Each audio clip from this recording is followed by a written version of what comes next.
नमस्कार। ब्रेक के बाद आपका एक बार फिर से स्वागत है। आप देख रहे हैं बिंदास बोल, और बिंदास बोल में हम आपके सामने विषय लेकर आए हैं भारतीय साधु संतों का, हिंदू साधु संतों का।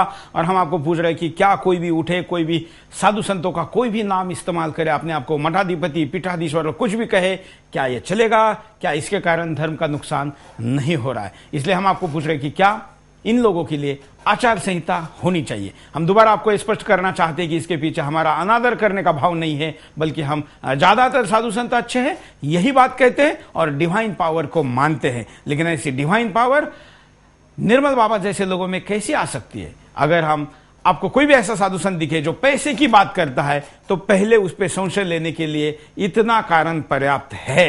ये ध्यान रखिए। एक कॉलर के पास चलते हैं, उनकी राय लेते हैं। नमस्कार। हेलो सर, मेरा ये मानना है कि जितने भी बाबा जी हैं इतने पैसे इकट्ठे करते हैं और हमारी जनता इतनी परेशान हो रही है। कहीं पे बेचारे गरीब लोगों को खाना भी नहीं मिल रहा और कहीं पे ये इतने इतने पैसे लेके बैठे हैं, तो ये गलत नहीं हो रहा? बिल्कुल, वही तो हम कह रहे हैं। तो सर ये भी तो गलत होना चाहिए। ये इसके लिए सर कुछ ना कुछ तो नियम कानून होने चाहिए कि इन पे इतना पैसा है, इस पैसे का कुछ किया जाए और इन लोगों को कुछ ना कुछ मतलब दिया जाए। अगर कोई सच में ही कोई इनका कोई मतलब इन पे कोई शक्तियां हैं या कुछ है तो ऐसी चीजें प्रकट करनी चाहिए। अगर नहीं है तो ये जनता को गुमराह क्यों कर रहे हैं? इसके लिए तो इनको कुछ ना कुछ वो होना चाहिए ना, इन पे कोई पाबंदी। बिल्कुल। तो सर इसके लिए कुछ तो कुछ करना नहीं चाहिए। बिल्कुल, हम आपको धन्यवाद। हम आपको कारण दिखाते हैं कि क्यों हम ऐसा कह रहे हैं और क्यों होनी चाहिए आचार संहिता। देखिए कारणों में। ढोंगी साधुओं द्वारा बढ़ती ठगी। आजकल हर रोज ढोंगी साधुओं द्वारा ठगी के नए नए मामले सामने आ रहे हैं, जो अपने पाखंड का जाल फैलाकर मासूम लोगों को लूट रहे हैं।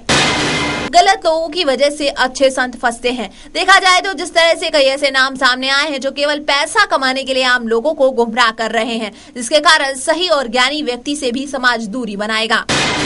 लोगों का साधु संतों से उठता विश्वास। पूरे देश में एक के बाद एक सामने आते बाबाओं के स्कैंडल और स्कैंडल से खराब होती छवि में लोगों के मन में साधु संतों में विश्वास को खत्म सा कर दिया है। संतों के नाम पर व्यापार।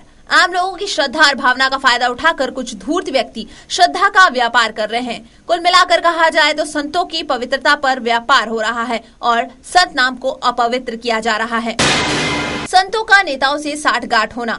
जिस तरह से बाबाओं के समागम में लोगों की भीड़ उमड़ती है, उस भीड़ को कैश करने के लिए तमाम डोगी बाबा नेताओं से साठगांठ करते हैं ताकि उन पर आंच ना आए। लेकिन जनता में सच्चाई आने के बाद यह जरूरी हो जाता है कि संत बनने का क्या पैमाना हो। क्या इसके लिए भी एक तय पैमाना होना चाहिए? एक और कॉलर के पास चलते हैं, उनकी राय लेते हैं। आप भी कॉल कर सकते हैं। नमस्कार। जो आजकल टीवी पे प्रोग्राम चल रहे हैं हमारे साधु संतों के लाइव की, हमारा टीवी पे भी देख के आशीर्वाद दे देंगे और निर्मल बाबा का हमारा सब दुख दूर हो जाएंगे। तो आज युवाओं को बेरोजगारी का आशीर्वाद क्यों नहीं दे देते? हम सब बेरोजगार आ जाते हैं, सभी रोजगार पा जाएंगे। बिल्कुल, निर्मल बाबा तो ये भी आशीर्वाद दे सकते हैं अगर आप फीस देने को तैयार हैं। तो ये छलावा सर हमारे हिंदुस्तान की जनता के साथ चल रहा है आज साधु संत। बिल्कुल, छलने वाले हैं, इसलिए छलावा करने वाले हैं। धन्यवाद प्रतिक्रिया देने के लिए। हम आपके सामने कारण दिखा चुके हैं, हम बातचीत भी करते रहेंगे, वो कारण भी आपके सामने दिखाएंगे। हम आपको बता दें कि बिंदास बोल में हम स्थिति, कारण, परिणाम और उपाय की दिशा में हमेशा जाते हैं।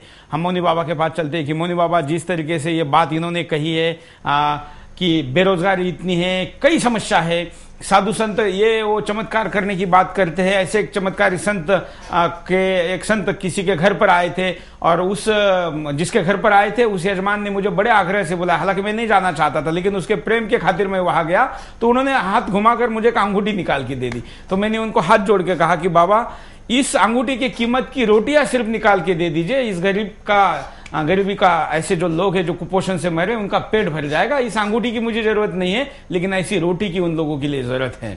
उसके बाद उन्होंने पता नहीं मन में मुझे श्राप दिया क्या दिया, लेकिन हंस के मुझे टाल दिया। उसके बाद उन्होंने मुझे कभी भी, पिछले 7 साल हो गए, 7 साल में उन्होंने मुझे कभी दोबारा नहीं बुलाया। ऐसे चमत्कार करने वाले लोग, हीरा निकालने वाले, अंगूठी निकालने वाले, सोने की चैन निकालने वाले, अपने हाथ से रोटी क्यों नहीं निकाल सकते? मोनी बाबा, रोटी निकालने की उपाय उनको पता नहीं है, उनको केवल पैसा निकालने का उपाय मालूम है। और पैसा निकालने का जिस संत को टेक्निक आ गई, सीख गया, वो अपना आशियाना बहुत बड़ा बनाता है और बनाते बनाते वो थक जाता है। लेकिन वो ये नहीं सोच पाता कि मैं किसका पैसा इकट्ठा कर रहा हूँ, क्यों कर रहा हूँ, इस पैसे का सदुपयोग करना जरूरी था या इसका मेरे तरीके से मेरा ऐसा आराम की व्यवस्था में खर्च करना जरूरी था। तो धर्म क्या है उसे नहीं पता, उसके अपना जीवन कैसे चलाना ये पता है, इसलिए उसने अपना बिजनेस बना लिया।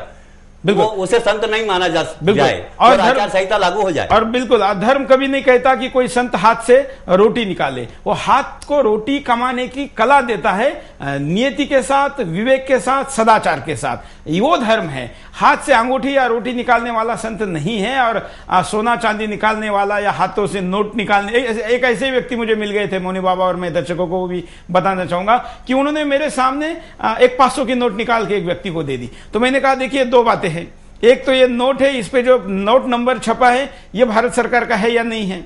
अगर भारत सरकार का है तो आपने किसी की जेब से नोट उड़ाई है तो क्या आपने चोरी की है? नहीं। तो क्या ये फर्जी नोट है?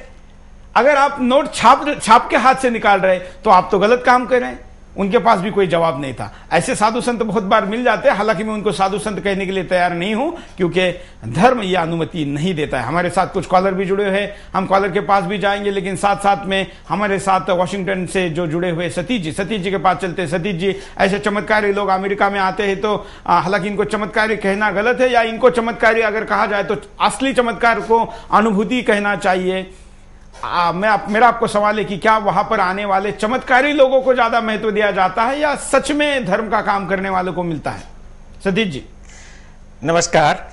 पहली बात मैं ये बताना चाहता हूं कि हमारे किसी भी पुराण में, किसी भी पुस्तक में, कहीं भी पुराने वेदों को ले लीजिए, पुराण में ऐसे चमत्कारी लोग नहीं लिखे, इनके बारे में नहीं लिखा गया। सब संत लोग अगर वो भाषा हमारी वेदों की भाषा बोलते हैं, हमारे शास्त्रों की भाषा बोलते हैं, वो भाषा सिर्फ ये सिखाती है कि सत्यम वद धर्मम चर, यही सिखाती है कि हम धर्म पे चलें, सच बोलें, सच्चाई का पैसा लें। ये भाषा कभी नहीं वेदों में लिखा हुआ है या शास्त्रों में लिखा हुआ है कि चमत्कारों से पैसा निकालो, चमत्कारों से अंगूठी निकालो। मैंने ये सब कहीं नहीं पढ़ा है, हो सकता है मैं गलत हूँ। तो हमारे साधु संत लोग ये भाषा कहाँ से लाए हैं? तांत्रिक विद्या है, जरूर शास्त्रों में विवरण है तांत्रिक विद्या का, मगर तांत्रिक विद्या ने ये नहीं कहा कि ये सब चीज़ें पैदा कर दो जो उपस्थित नहीं है, वास्तव में नेचर के खिलाफ है, प्रकृति के खिलाफ है कि आपने नोट निकाल दिए। ये इलीगल भी है, कानून के भी खिलाफ है। तो ऐसी चीज़ें कहाँ से कैसे आ जाती हैं मुझे नहीं पता है, और ऐसी चीज़ों पे मैं विश्वास नहीं करता हूँ। अब मेरे जितने भी वैज्ञानिक दोस्त हैं या वैसे पढ़े लिखे दोस्त हैं, वो बहुत कम इन बातों पे विश्वास करते हैं। इसलिए अमेरिका में ऐसे साधु संत या तो पहुँचते नहीं है, अगर पहुँचते भी हैं तो इन बातों को सामने नहीं लाते हैं। एक बार एक साधु आया था जिसने एक एप्पल निकाल के दे दिया, तो मैंने उससे पूछा कि एप्पल आया कहाँ से? तो कहा कि मैं इसको पैदा नहीं किया, मेरे हाथों से नहीं आया, मैंने एक जगह से उठा के दूसरी जगह रख दिया। हमने कहा ये कैसे करते हो? कहा ये तांत्रिक विद्या है। मेरी समझ नहीं आया, मगर ऐसे कुछ लोग होते हैं जो कहीं तो अमेरिका में ऐसे लोगों के प्रति क्या दृष्टिकोण है, कैसे देखते हैं उनकी तरफ लोग? ऐसे लोग पनप नहीं पाते हैं अमेरिका में, ऐसे लोग नहीं पनप पाते हैं, और ऐसे लोग पनपना भी नहीं चाहिए कि जो ऐसे चमत्कार दिखाएं जो न तो वैज्ञानिक रूप से सही है, न आध्यात्मिक रूप से सही है, न दिमाग के रूप से। मैं सोच भी नहीं सकता हूँ कि ऐसी चीजें कैसे आ सकती। बिल्कुल, मैं आपको एक कॉलर के पास लेके जाऊंगा, देखते हैं उनकी क्या प्रतिक्रिया। उसके बाद एक संत का उदाहरण देना चाहूंगा। नमस्कार।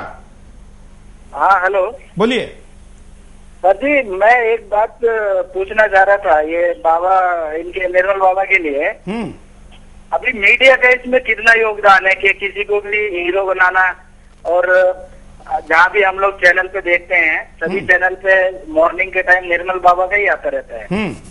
तो उसमें आप लोग ये चीज नहीं सोचते हो कि मीडिया का कितना योगदान रहता है? किसी को शायद आपने कार्यक्रम देर से आम आदमी को बाबा बना देना, हर एक चैनल पे जहाँ भी उठा के देखो आप लोग टीआरपी के लिए। बिल्कुल, मैं आपको ये बताना चाहूंगा, धन्यवाद कॉल करने के लिए। मैं आप मेरा सवाल का, आपके सवाल का जवाब सुनिए। शायद आपने कार्यक्रम देर से देखना शुरू किया। मैंने सबसे पहले कहा है कि इसमें मीडिया का सबसे बड़ा रोल है। किसी से भी पैसे ले लो, वो बाबा है या बाहर से डकैत बन के आया है, बलात्कारी है, ये चैनल देखते नहीं। उसको भगवे कपड़े अगर उसके पास नहीं है तो चैनल खुद परचेस करके लाएंगे, उसका मेकअप करेंगे, उनको पैसे दे दो, वो प्रवचन करने के लिए स्क्रिप्ट भी लिख के देने के लिए तैयार है। अगर आपको बाबा बनना है तो टीवी चैनलों के पास ये सारे फॉर्मूले तैयार है। इसलिए टीवी चैनल पर कोई बाबा आ रहा है, इस निकष के आधार पर आप किसी को बाबा मत मानिए। मैं एक चैनल का चेयरमैन होने के नाते, संपादक होने के नाते आपको ये बात बता रहा हूं। एक और कॉलर के पास चलते हैं, उनकी राय लेते हैं। नमस्कार। बाबा के बारे में बाबा से ये पूछना चाहता हूँ कि तंत्र मंत्र अगर नहीं होता तो मौनी बाबा फिर मौनी बाबा कैसे है?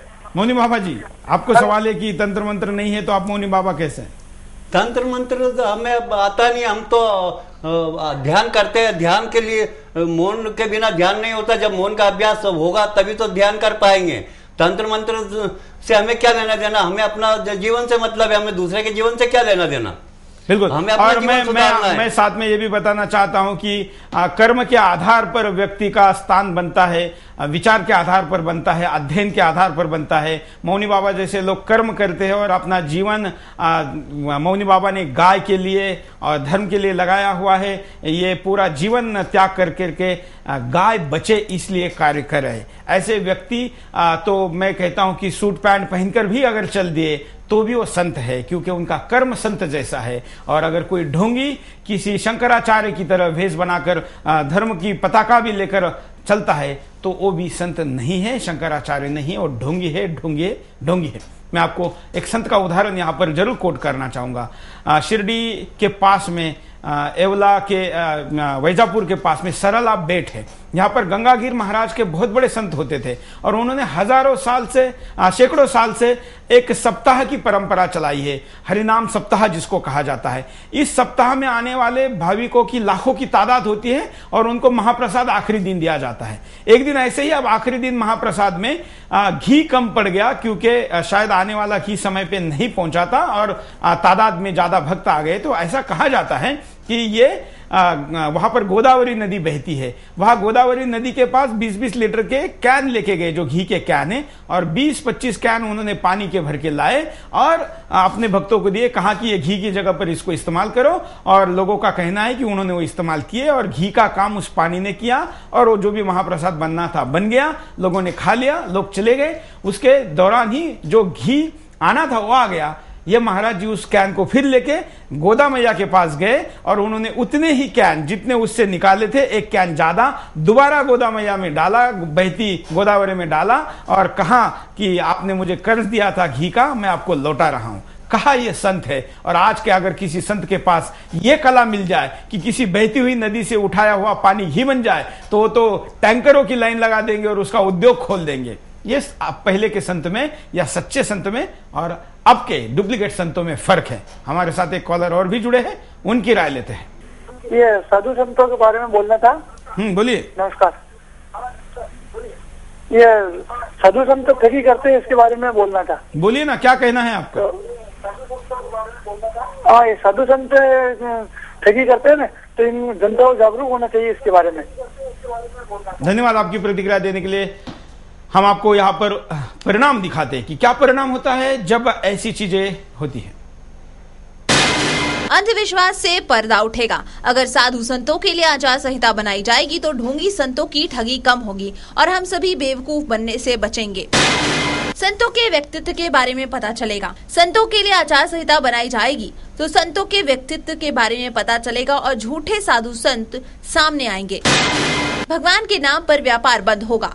ढोंगी बाबाओं का भक्तों से पैसा लेकर बिजनेस अंपायर खड़ा करना ये बताता है कि अपने आप को भगवान कहने वाले धूर्त बाबा लोगों की भावनाओं से खेलते हैं और अपना मकसद पूरा करते हैं। लेकिन समाज द्वारा मापदंड तय करने के बाद ये व्यापार बंद हो जाएगा। श्रद्धा के नाम पर ठगी खत्म होगी। साधु संतों के लिए मापदंड बनने और समाज द्वारा परीक्षा लिए जाने से सच्चे संत सामने आएंगे और पाखंडियों का नाश होगा। सच्चे संतों का सम्मान बढ़ेगा। जब समाज जान जाएगा कि कौन असली है और कौन नकली, तो जाहिर तौर पर सच्चे संतों का सम्मान बढ़ेगा और समाज में शांति स्थापित होगी। तो ये परिणाम है और इस परिणामों के साथ आप भी अपने मुद्दे, अपने तर्क, अपने विचार रख सकते हैं। हमारे साथ कुछ और कॉलर जुड़े हुए हैं, हम उनके पास भी चलेंगे, देखते हैं वो क्या कहना चाहते हैं। मेरा मानना है कि ऐसे जो ये ढोंगी बाबा होते हैं, निर्मल बाबा जैसे लोग, ये हमारे समाज में जो अच्छे और सच्चे साधु संत हैं, जैसे बाबा रामदेव या और अन्य साधु, इन लोगों की छवि भी ये लोग खराब करने की कोशिश करते हैं। बिल्कुल सही कहा आपने, धन्यवाद। हम चलते हैं सतीश जी के पास, वाशिंगटन। सतीश जी, ये परिणाम आपने अब स्क्रीन पर देखे और लोगों के कॉल भी आपने सुने। आपको इसके सिवा क्या लगता है कि क्या परिणाम होता होगा या होता है जिसके कारण कि आचार संहिता नहीं है, इसलिए क्या परिणाम हो रहा है? ये परिणाम तो आप दिखा रहे हैं कि सच्चे साधुओं को नुकसान पहुंचता है और ढोंगी लोगों को बढ़ावा मिलता है। ये हमारे मन की भी वो सोच होनी चाहिए। ठीक, हमको जज करना है कि कौन सच्चा साधु है, कौन ढोंगी साधु है। उसको जज करने के लिए हमें अपने शास्त्रों पे जाना चाहिए कि हमारे शास्त्र क्या कह रहे हैं। उस शास्त्र के हिसाब से हमें आगे बढ़ना है, उसका पालन करना है। अगर उन शास्त्रों को कोई सच्चा साधु बताता है, हमें सच्चाई के मार्ग पे चलने का रास्ता दिखाता है और सच्चा इंसान जो काम करता हुआ, जो हमारी कर्म ही पूजा है, कर्म को करते हुए अपने व्यक्तित्व को आगे बढ़ाता है, वही सच्चा पुजारी भी है, वही सच्चा साधु भी है। और उसके साथ में जो दूसरे साधु जुड़े हुए हैं, जो हमको अपने लाभ के लिए ऐसे ऐसे चीजें दिखाते हैं जो वास्तव में सच नहीं है। बिल्कुल, उनके ऊपर भरोसा नहीं करना चाहिए। हमारे साथ एक और कॉलर है, उनकी बात भी सुनते हैं। काफी मात्रा में कॉलर आज अपनी बात को रखना चाहते हैं, देखते हैं। नमस्कार, बोलिए। साधु संत जो होते हैं समाज सेवा के लिए कुछ कर सकते हैं अगर चाहे तो अपनी शक्तियों का इस्तेमाल। जैसे एक्सीडेंट रोकना है, बीमारी रोकनी है, जैसे देश की समस्या, समाज कल्याण में, समाज परिवार कल्याण की व्यवस्था है, तो ये भी कर सकते हैं अगर इनकी ऐसी शक्ति है तो। ऐसा क्यों नहीं कर सकते? बिल्कुल, धन्यवाद अपनी प्रतिक्रिया देने के लिए। और एक कॉलर हमारे साथ जुड़े हैं, उनके पास भी जाएंगे, लेकिन मौनी बाबा शायद कुछ कहना चाहते हैं। मौनी बाबा, ये आचार संहिता अगर बनती है तो सबसे पहले पालन करने को हम तैयार हैं। जब तक आचार संहिता नहीं बनेगी, जब तक मानव मात्र भ्रमित होता रहेगा, उसका भ्रम कोई नहीं मिटा सकता। भ्रम तभी मिटेगा जब आचार संहिता लागू होगी और उसके अंतर्गत जीवन जीने को मजबूर होंगे जो नहीं जीना चाहते हैं। आचार संहिता के अंतर्गत उनको भी जीना पड़ेगा अगर संत बन के उनको जीवन जीना है तो। सबसे पहले आचार संहिता का पालन करने के लिए हम वचनबद्ध है। सबसे पहले आचार संहिता लागू होती है, बिल्कुल उसको हम स्वीकार। हम एक कॉलर के पास चलते हैं। मैं बोलना चाह रहा हूँ, ये साधु संतों के बारे में चर्चा की जा रही है। हाँ, साधु संतों के बारे में चर्चा शुरू किया है टीवी ने। पार्लियामेंट कानून बना रहा था भ्रष्टाचार पर, पार्लियामेंट पर का भ्रष्टाचार कानून, भ्रष्टाचार पर पार्लियामेंट ने कानून नहीं बनाया। और अब आप लोग उस बात को छोड़ करके साधु संतों पे आ गए, पार्लियामेंट वालों को छोड़ दिया। देश में भ्रष्टाचार कितना है उस बात से चर्चा करना बंद हो गया। शायद आप गलत समझ रहे हैं। भारत सरकार या समाज के किसी भी क्षेत्र में होने वाला भ्रष्टाचार उतना ही जरूरी है, और पैसे का भ्रष्टाचार का नुकसान तो फिर भी दुरुस्त किया जा सकता है, लेकिन धर्म में अगर भ्रष्टाचार रहेगा तो इससे होने वाला नुकसान समस्त मानव जाति पे और विश्व पे होगा। इसलिए पैसे का भ्रष्टाचार जितना सीरियस है, उससे भी ज्यादा सीरियस भ्रष्टाचार धर्म के क्षेत्र में है। इसको समझना जरूरी है। क्या सतीश जी आप इस बात से सहमत है?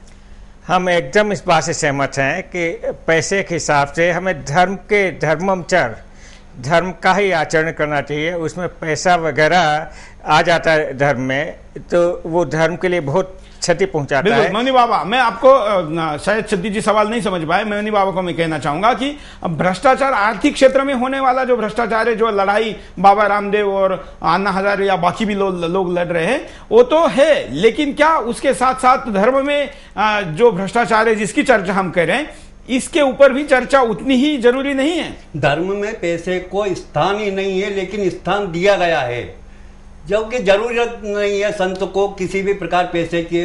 संत को आश्रम चलाने की जरूरत नहीं, ट्रस्ट चलाता है, अधिकांश ट्रस्ट चलाते हैं। संत तो साधना करेगा तो उसका संत जीवन है। अगर वो खुद ही आश्रम चलाने लग जाता तो वो संत नहीं है, वो तो एक बिजनेस कर रहा है। वो संत की गिनती में नहीं माना जा सकता जब तक वो साधना पे नहीं रहे। केवल वो किसी चीज का निर्माण करे, किसी चीज का संचालन करे तो एक वो प्रतिनिधि है उस संस्थान का, ना कि वो संत है। बिल्कुल, एक कॉलर के पास चलते हैं। हमारे देश में धर्म के अलावा कुछ भी बचा नहीं है। अब ये लोग क्या धर्म को भी खराब कर देना चाहते हैं क्या? बिल्कुल यही हो रहा है, और धर्म को बदनाम करने और मैं सिटी के करीब से बोल रहा हूँ सर। हमारे देश में सिर्फ धर्म ही बचा हुआ है। ये अगर साधु संत लोग इस तरीके से करेंगे तो हमारा ये भरोसा भी उठ जाएगा। बिल्कुल, धन्यवाद। अगले कॉलर के पास चलते हैं, उनकी राय लेते हैं।